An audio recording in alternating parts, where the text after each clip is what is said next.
हार्दिक पांड्या भारत पर टी20 रे अधिनायक भाव पदार्पण कर नेतृत्व में टीम इंडिया रविवार दिन आयरलैंड को 7 विकेट परास्त करी मैच रे हार्दिक पांड्या बोलिंग एवं बैटिंग करथिले।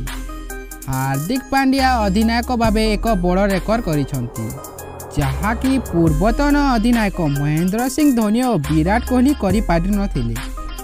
बर्लिन रे खेला जाइतिबा 2 मैच विशिष्ट प्रथम मुकाबला रे आयरलैंड विपक्ष में हार्दिक पांड्या टॉस जीति प्रथमे बोलिंग करने को निष्पत्ति नहीं।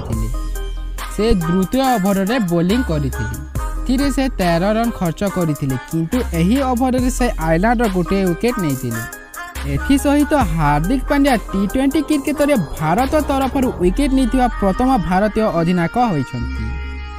वर्षा जगू मैच को उभय पक्षर 12 ओभर कर दि जाइथिला। आयरलैंड प्रथमे बैट कर निर्धारित ओभर रे 4 विकेट हराई 108 रन करथिला।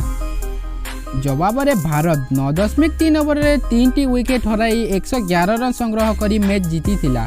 तेबे फ्रेंड्स वीडियो केमिति लागला वीडियो भल लागला तारे लाइक करंतु कमेंट करंतु चैनल रे नुआ आछंती ताले सब्सक्राइब करंतु। जय हिंद जय जगन्नाथ।